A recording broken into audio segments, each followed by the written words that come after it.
Hello everyone. In today's session, we will familiarize with 2 or 3 functions, one of which is the frequency function, and then we have the probability function and the standardized function. So actually the frequency function is used to create frequency tables, that is ungrouped or grouped frequency tables from raw data. നമ്മള് raw ഡേറ്റയിൽ നിന്ന് Tally marks ഒക്കെ ഉപയോഗിച്ച് frequency tables create ചെയ്തിട്ടുണ്ട്. We all know frequency tables are of 2 types. One is called ungrouped table and the other one is called group table. Ungrouped table ആണെങ്കിൽ എങ്ങനെയാണ്? First column will be observations and the second column will be frequencies. Observation എന്ന് പറയുന്ന കോളത്തില് നമ്മൾ ആകെയുള്ള ഡേറ്റയിലെ ഏതൊക്കെയാണോ observations ആ ഒബ്സർവേഷൻസിനെ പൊതുവെ increasing ഓർഡറിൽ എഴുതും. സെക്കൻഡ് കോളം ഫ്രീക്വൻസി എന്ന് വെച്ചാൽ അവിടെ അൺഗ്രൂപ്പ് ഫ്രീക്വൻസി കോളത്തിനകത്ത് സപ്പോസ് 10 എന്നൊരു നമ്പർ ഉണ്ട്, അതിന്റെ ഫ്രീക്വൻസി 3 ആണെങ്കിൽ 3 is actually the number of repetitions of 10. Okay, so ungrouped column normally there are ungrouped table normally there are 2 columns. One column is for observations and the second column is for frequencies. One column is for observations and the second column is for frequencies. ഇവിടെ observation എന്ന് വെച്ചാൽ നമ്മളുടെ കയ്യിലുള്ള data values increasing ഓർഡറിൽ എഴുതുക. Frequency എന്ന് പറയുന്നത് അതിലെ ഓരോ ഡേറ്റ വാല്യൂ എത്ര പ്രാവശ്യം റിപ്പീറ്റ് ചെയ്തു എന്ന കൗണ്ട്. അപ്പോൾ ഒരു റോ ഡേറ്റ ഞാൻ ഡേറ്റ ആദ്യമേ എൻറ്റർ ചെയ്ത് വെച്ച് ടൈം സേവ് ചെയ്യാനാണ്. അപ്പം നമ്മളുടെ കയ്യിൽ ഒരു റോ ഡേറ്റ ഉണ്ട്. ശരിക്കും I have used only the digits 1, 2, 3 and 4. ഇതാണ് നമ്മളുടെ ഡേറ്റ. I want to represent this data in an ungrouped frequency table. അതിനുവേണ്ടി ഉപയോഗിക്കുന്ന ഫംഗ്ഷൻ ആണ് frequency function. You have to be very careful when you use this function. അതിന് actually function use ചെയ്യുന്നതിന് മുന്നേ there are certain things that we have to do prior to that. The first thing is you have to identify the observational values. ഏതൊക്കെ observations ആണ് ഇവിടെ repeat ചെയ്തിരിക്കുന്നത് എന്നുള്ളത് നമ്മൾ manually identify ചെയ്യണം. അപ്പോൾ ഇവിടെ 1, 2, 3 and 4 ഈ 4 ഡിജിറ്റ്സേ ഉള്ളൂ. So I'm typing the digits 1, 2, 3 and 4. ഒബ്സർവേഷന്റെ കോളം നമ്മൾ മാനുവൽ ആയിട്ട് എൻറ്റർ ചെയ്യണം. കമ്പ്യൂട്ടർ നമുക്ക് ചെയ്തു തരുന്നത് ഈ ഓരോ ഡിജിറ്റും എത്ര പ്രാവശ്യം റിപ്പീറ്റ് ചെയ്തു എന്നുള്ളത് കൗണ്ട് ചെയ്ത് തരിക എന്നത് മാത്രമാണ്. ഓക്കെ, സോ ആദ്യം we have to enter all the digits in increasing order. അതിനുശേഷം ഫ്രീക്വൻസി എന്ന ഹെഡിങ് ഉള്ള കോളത്തിൽ ചെന്നിട്ട് എത്ര ഒബ്സർവേഷൻസ് ഉണ്ട്. ഇവിടെ ഇപ്പൊ 4 ഒബ്സർവേഷൻസ് ആണുള്ളത്. 4 ഒബ്സർവേഷൻസ് ആണുള്ളതെങ്കിൽ 5 സെൽസ് താഴേക്ക് സെലക്ട് ചെയ്യണം. ഓക്കെ, ഒബ്സർവേഷൻസ് 4 ആണെങ്കിൽ you have to select 5 cells. ഇത് ഭയങ്കര ഇമ്പോർട്ടന്റ് ആണ്. ഇത് കറക്റ്റ് ആയിട്ട് ചെയ്താൽ മാത്രമേ അതിന്റെ റിസൾട്ട് വരുള്ളൂ. So when you have 4 observations select 5 cells. അതിന് തൊട്ടടുത്ത് സെലക്ട് ചെയ്യണമെന്നില്ല. നിങ്ങൾക്ക് വേണമെങ്കിൽ ഇങ്ങോട്ട് കുറെ മാറി ഇവിടെ വേണമെങ്കിലും സെലക്ട് ചെയ്യാം. പക്ഷേ നമ്പർ ഓഫ് സെൽസ് അല്ല, അത് വെർട്ടിക്കലി സെലക്ട് ചെയ്യുന്ന നമ്പർ ഓഫ് സെൽസ് എന്ന് പറയുന്നത് ഒബ്സർവേഷൻസിന്റെ കാട്ടി ഒന്ന് കൂടുതലായിരിക്കണം. Then after selecting the cells go to formula, statistical, frequency and they are asking you the data values. ആദ്യത്തേത് ഡേറ്റ അറേ ആണ്. ഡേറ്റ അറേ എന്ന് പറഞ്ഞാൽ the space where you have entered the data. നമ്മൾ എവിടേക്കാണോ ഡേറ്റ എൻറ്റർ ചെയ്തേക്കുന്നത് അത് മൊത്തം select ചെയ്യാം. അടുത്തത് ബിൻസ് അറേ ആണ്. ബിൻസ് അറേയില് അൺഗ്രൂപ്പ് ഫ്രീക്വൻസി ടേബിൾ ഉണ്ടാക്കാൻ വേണ്ടിയാണെങ്കിൽ ബിൻസ് അറേയിൽ നിങ്ങൾ കൊടുക്കേണ്ടത് ഒബ്സർവേഷൻസ് ഏതൊക്കെയാണോ അതാണ്. Select all the observations. ഇവിടെ തന്നെ അതാ ഫ്രീക്വൻസി ടേബിൾ ഹൊറിസോണ്ടൽ ആയിട്ട് എഴുതിയിട്ടുണ്ട്. നമുക്കിനി അത് ഒരു ടേബിൾ ഫോമിൽ നമ്മൾ സെലക്ട് ചെയ്ത സെൽസിലേക്ക് കൊണ്ടുവരണം. ഇനിയും കയറി ഓക്കെ പ്രസ് ചെയ്യരുത്. അടുത്ത സ്റ്റെപ്പാണ് ഏറ്റവും ക്രൂഷ്യൽ ആയിട്ടുള്ള step. Now what you have to do is you have to press the control key and the shift key. ഒന്നിച്ച് കൺട്രോളും ഷിഫ്റ്റും പ്രസ് ചെയ്ത് പിടിക്കുക ലെഫ്റ്റ് ഹാൻഡ് കൊണ്ട്. എന്നിട്ട് റൈറ്റ് ഹാൻഡ് കൊണ്ട് എൻ്റർ പ്രസ് ചെയ്യാം. Okay, and you have the answer. So this is your frequencies. അത് ഞാൻ കുറച്ച് മാറ്റി വെറുതെ I can take it from there and paste it here because that is the way we all ഈ താഴത്തെ value you can delete. Oh no, sorry, you can't delete it. It will be there, no problem. അതൊരു arrayയുടെ part ആയതുകൊണ്ട് നമുക്ക് delete ചെയ്യാൻ പറ്റില്ല. ഒന്നും കൂടി I'll do it once more. ഒരു ungrouped frequency table വരയ്ക്കണം എന്നാണെങ്കിൽ first you have to enter the data, then you have to select the cell where you want the observation. So observation heading കൊടുത്തിട്ട് manually write the or type the observations present here. ഏതൊക്കെ values ആണോ repeat ചെയ്തേക്കുന്നത് അതിനെ നമ്മൾ manual ആയിട്ട് അവിടെ enter ചെയ്യുക in increasing order. എത്ര ഒബ്സർവേഷൻസ് ഉണ്ടോ അതിൽ ഒന്ന് കൂടുതൽ ആയിട്ടുള്ള സെൽസ് എവിടെയാണോ വേണ്ടുന്നത് അവിടെ സെലക്ട് ചെയ്യുക. Go to frequency, first cell click ചെയ്ത ശേഷം select your data values. Second cell click ചെയ്ത ശേഷം select your bins array values. Don't click okay. Don't click okay. Left hand കൊണ്ട് കൺട്രോളും ഷിഫ്റ്റും കീസ്, ലെഫ്റ്റ് ഹാൻഡ് വേണം നിർബന്ധമൊന്നുമില്ല കേട്ടോ, I'm just simply saying control shift key left hand കൊണ്ട് ഒന്നിച്ച് പ്രസ് ചെയ്ത് പിടിക്കുക. അത് പ്രസ് ചെയ്ത് പിടിച്ച ശേഷം click the enter key and you have your table. These are the frequency values. So this is your table. അതിനെ കുറച്ചുകൂടെ ഭംഗിയാക്കണമെങ്കിൽ you can simply in the homeൽ പോവുക, കോളംസും റോസും ഒക്കെ സ്പെസിഫൈ ചെയ്യണമെങ്കിൽ you click here, all borders കൊടുക്കുക, ഇങ്ങനെ border കൊടുത്ത് you can do whatever you want. So this is the way to create an ungrouped frequency table. നമുക്കിനി ഈ ഡേറ്റയിൽ തന്നെ കുറച്ച് മാറ്റം വരുത്താം.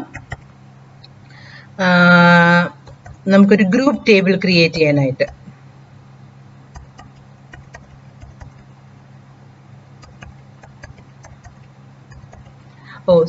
അങ്ങനെ ചെയ്താൽ there is a problem as we change. See the data values are increasing.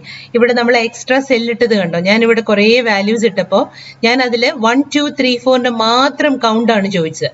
1 2 3 4 count അതനുസരിച്ച് മാറ്റിക്കൊണ്ടിരിക്കുന്നുണ്ട്. പക്ഷേ 1 2 3 4 അല്ലാതെ കുറെ നമ്പേഴ്സ് ഇപ്പൊ ഞാൻ ഇട്ടിട്ടുണ്ട് അല്ലേ, ആ നമ്പേഴ്സിന്റെ എല്ലാം കൂടെ കൗണ്ട് ആണ് ആ എക്സ്ട്രാ സെല്ലിൽ കാണിക്കുന്നത്. അതുകൊണ്ടാണ് നമ്മൾ ആ എക്സ്ട്രാ സെൽ അവിടെ ഉപയോഗിച്ചത്. ഓക്കെ, നമുക്ക് ഇവിടെ തന്നെ എഡിറ്റ് ചെയ്യാം, no problem.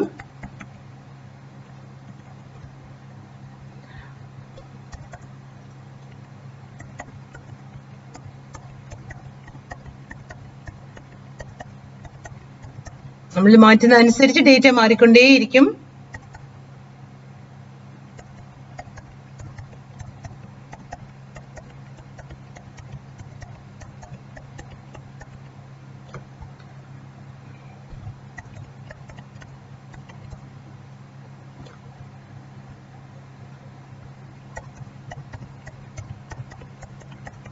So I've changed the values, that's enough.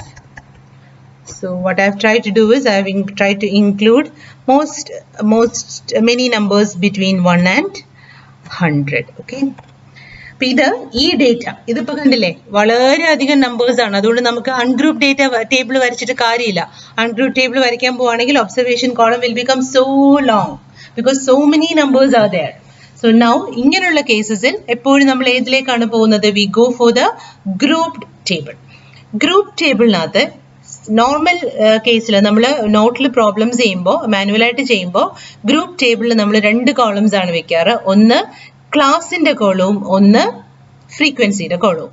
ഒരു ഗ്രൂപ്പ് ഫ്രീക്വൻസി ടേബിളിനകത്ത് ക്ലാസ് എന്ന് പറയുന്ന കോളത്തിൽ നമ്മളൊരു എന്താ പറയുക ഇന്റർവെൽസിനെയാണ് എൻറ്റർ ചെയ്യുന്നത്. 0 to 10, 10 to 20 അങ്ങനെ. ഫ്രീക്വൻസി എന്ന് വെച്ചാൽ എന്താണ്? 0 to 10 എന്ന് പറഞ്ഞ ക്ലാസിന്റെ ഫ്രീക്വൻസി 5 ആണ് എന്ന് വെച്ചാൽ it means that there are 5 observations lying between 0 to 10 അല്ലേ? ആ രീതിയിലാണ് നമ്മൾ ഒരു അൺഗ്രൂപ്പ് ഫ്രീക്വൻസി ടേബിൾ വരയ്ക്കുന്നത്. അപ്പോൾ അൺഗ്രൂപ്പ് ഫ്രീക്വൻസി ടേബിൾ വരയ്ക്കാൻ നോർമലി നമ്മൾ കൊടുക്കുന്ന ഹെഡിങ് എന്ന് പറയുന്നത് ക്ലാസും ഫ്രീക്വൻസിയാണ്. നമുക്ക് തൽക്കാലം ക്ലാസ് അല്ല എൻ്റർ ചെയ്യേണ്ടത്. Actually what you are giving is the upper bound. Okay, you are giving the upper bounds of classes. And the second column is, as before, frequency. അപ്പോൾ ഇവിടെ ചെയ്യേണ്ടത് നമ്മളുടെ ഈ ഡേറ്റ സെറ്റിൽ എങ്ങനെയാണ് ക്ലാസ് ഉണ്ട്. ഇപ്പൊ ഏകദേശം ഇവിടെ 90 വരെയുള്ള 1 മുതൽ 90 വരെയുള്ളതുണ്ട്. അപ്പൊ നമുക്ക് 0 to 10, 10 to 20 അങ്ങനെ എടുക്കാം. അപ്പൊ നമ്മളുടെ ക്ലാസ്സസിന്റെ അപ്പർ ബൗണ്ട്സ് എന്തായിരിക്കും? 10, 20, 30, 40, 50, 60, 70, 80, 90, 100. So, okay.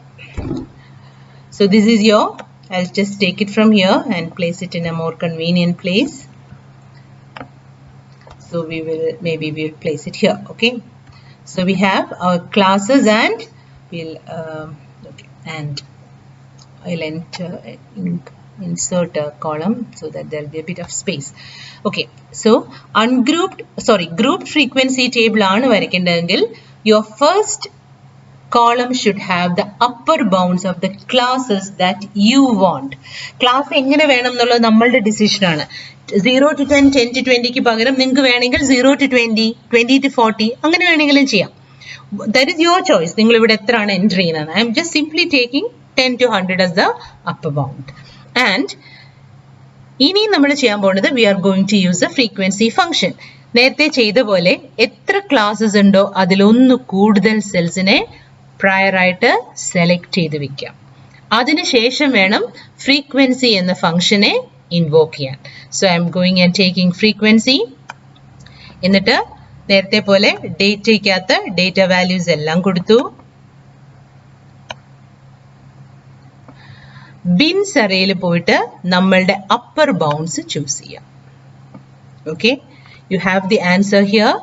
അതിനെ കോളം ഫോമിൽ കറക്റ്റ് ആയിട്ട് അറേ ഫോമിൽ പ്രസന്റ് ചെയ്യാൻ വേണ്ടിയിട്ട് again the shortcut keys are same. You have to press Control and Shift together and then press Enter.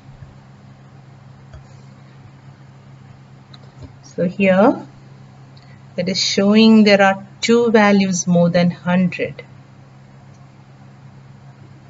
which is not true.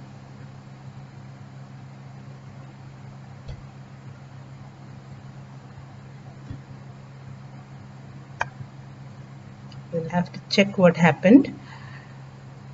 Sorry, these are the upper bounds. Sorry, it's not over 100. 2 values, 2 observations lie between 90 and 100. അപ്പോൾ ഇതിനെ ഇനി നമ്മൾക്ക് ആവശ്യമുള്ള ക്ലാസിന്റെ ഫോമിലേക്ക് മാറ്റാം. Okay, നമ്മൾ upper bounds ആണ് കൊടുത്തത്. അപ്പർ ബൗണ്ട്സിനനുസരിച്ച് നമുക്ക് ഡേറ്റ കിട്ടി. Now we can convert that into the correct format that we want. We can put a heading class here. അപ്പോൾ ക്ലാസ് എങ്ങനെയാ വരിക? അപ്പർ ബൗണ്ട് ആണ്. അപ്പോൾ first class will be 0 to 10, next it will be 10 to 20, then 20 to 30, then 30 to 40, etc. ഇങ്ങനെ നമ്മൾ ഇത് again ശ്രദ്ധിക്കണം. ഇതൊക്കെ നമ്മൾ എറർ വരാൻ ചാൻസ് ഉള്ളതാണ്. ഇവിടെ ഇപ്പൊ കണ്ടില്ലേ, ഞാനൊരു നമ്പർ അടിച്ചതും അത് ഓട്ടോമാറ്റിക്കലി ഡേറ്റ് ഫോമാറ്റിലേക്ക് പോയി. അപ്പൊ അങ്ങനെയുള്ളതൊക്കെ ഒഴിവാക്കാൻ ഒരു വഴി എന്ന് പറയുന്നത്, കാരണം നമ്മൾ അടിച്ചത് കമ്പ്യൂട്ടർ ഡേറ്റ് ആണെന്നാണ് കരുതിയത്. 10 to 20 അവര് ഒക്ടോബർ മാസം 20 എന്നാണ് വായിച്ചത്. അപ്പൊ അങ്ങനെയുള്ളതിന്റെ ഒരു മാർഗം എന്ന് പറയുന്നത് ആ സെൽസിനെ അത്രയും സെലക്ട് ചെയ്തിട്ട് ഫോമാറ്റ് സെൽസിൽ പോയിട്ട് മേക്ക് ഇറ്റ് എസ് ടെക്സ്റ്റ്. അങ്ങനെ ആവുമ്പോൾ കമ്പ്യൂട്ടർ അതിനിഷ്ടമുള്ള, അപ്പൊ ഇപ്പൊ കുറച്ച് എറർ വന്നു, അതിനെ അങ്ങ് മാറ്റിയാൽ മതി. 10 to 20 അല്ലേ? Make it as 10 to 20. It won't create any problem. ഇങ്ങനെ എന്തെങ്കിലും എറർ കണ്ടാൽ that is what you have to do. Go and select the cells, go to format, right click ചെയ്തിട്ട് ഫോമാറ്റിൽ പോയിട്ട് ടെക്സ്റ്റ് ആക്കി മാറ്റിയേക്കാം. എന്നിട്ട് ഈ എല്ലാ ക്ലാസ്സസും എൻറ്റർ ചെയ്ത ശേഷം ഈ വാല്യൂസ് കോപ്പി ചെയ്ത് ഇവിടേക്ക് പേസ്റ്റ് ചെയ്യാം. ഇവിടെ പേസ്റ്റ് ചെയ്യുമ്പോൾ ഈ ഒരു പേസ്റ്റ് ആണ് യൂസ് ചെയ്യേണ്ടത്, പേസ്റ്റ് നമ്പേഴ്സ്. നേരത്തെ ഞാൻ again I do it once more. എന്തായിരുന്നു അവിടെ എറർ സംഭവിച്ചത്? What I did was I selected these, control C അടിച്ച് കോപ്പി ചെയ്ത് വെറുതെ ഇവിടേക്ക് കൊണ്ട് പേസ്റ്റ് ചെയ്തു. വെറുതെ പേസ്റ്റ് ചെയ്യും, അതായത് കൺട്രോൾ വി അടിച്ച് പേസ്റ്റ് ചെയ്യുമ്പോൾ ഫോമുലയാണ് പേസ്റ്റ് ആവുന്നത്. കണ്ടോ, ഫോമുലയാണ് പേസ്റ്റ് ആവുന്നത്. ആ ഫോമുലയ്ക്കകത്ത് ഒരു സെൽ ഇപ്പുറത്തോട്ട് മാറിയപ്പോൾ ഫോമുല ഇങ്ങോട്ട് സൈഡ് ഷിഫ്റ്റ് ചെയ്തു. അതുകൊണ്ട് അതിന് മനസ്സിലാവാത്ത എന്തൊക്കെയോ കുറെ കാര്യങ്ങൾ ഇവിടെ കിടക്കുന്നതുകൊണ്ടാണ് എറർ വന്നത്. നമുക്ക് ഫോമുല ആവശ്യമില്ല, നമുക്ക് വേണ്ടുന്നത് വാല്യൂസ് ആണ്. So what you have to do is അതിനെ അങ്ങ് ഡിലീറ്റ് ചെയ്ത് കളഞ്ഞിട്ട് again ഒന്നുകൂടെ സെലക്ട് ചെയ്യേണ്ട ആവശ്യമില്ല. go and select the values that you want. Control C അടിക്കുക. എവിടെയാണോ പേസ്റ്റ് ചെയ്യേണ്ടത് അവിടെ കൊണ്ട് റൈറ്റ് ക്ലിക്ക് ചെയ്യുക. എന്നിട്ട് ഈ ഓപ്ഷൻ ചൂസ് ചെയ്യുക. 1 2 3 എന്ന് പറഞ്ഞാൽ കണ്ടില്ലേ താഴെ എഴുതി വരുന്നത് it takes only the values. അത് ചൂസ് ചെയ്യാം. So this is the method. ഇതാണ് നമ്മളുടെ അതിനെ കംപ്ലീറ്റ് ചെയ്യണം classes. This is your grouped frequency table. So ഈ രീതിയിൽ ഫ്രീക്വൻസി എന്ന ഒരു ഫംഗ്ഷൻ ഉപയോഗിച്ച് നമുക്ക് അൺഗ്രൂപ്ഡ് ടേബിൾസും ക്രിയേറ്റ് ചെയ്യാൻ പറ്റും, ഗ്രൂപ്ഡ് ടേബിൾസും ക്രിയേറ്റ് ചെയ്യാൻ പറ്റും. Okay, so this is actually a function that is continuously asked in exams through the past many years. കാരണം കുറച്ചൊരു കോംപ്ലിക്കേറ്റഡ് ആണ്. ഇതിനകത്ത് ഏറ്റവും അധികം നിങ്ങൾ ശ്രദ്ധിക്കേണ്ടത് പോയി ഫംഗ്ഷൻ എടുത്ത് അതിന്റെ ഡേറ്റ കൊടുത്ത ശേഷം ഓക്കെ അടിക്കരുത്. ഓക്കെ തൊടാനേ പാടില്ല. What you have to do is ആ സ്ക്രീൻ അങ്ങനെ ഇരിക്കുമ്പോൾ തന്നെ click control and shift with your left hand. Click അല്ല, actually press control and shift with your left hand. അത് പ്രസ് ചെയ്ത് പിടിച്ചുകൊണ്ടിരിക്കെ തന്നെ എൻറ്റർ കീ പ്രസ് ചെയ്യാം. I think this will be enough for this session. I hope it's clear for you, but you have to practice it a number of times to do it without any error. പിന്നെ ഞാൻ ഇവിടെ പറഞ്ഞ പോലെ format ചെയ്യുക, copy paste ചെയ്യുക, ഇതൊക്കെ actually you have to try and understand. Excel complete ആയിട്ട് it's a very strong software. അതിനെ നമുക്ക് കംപ്ലീറ്റ് ആയിട്ട് പഠിച്ചെടുക്കാൻ പറ്റില്ല.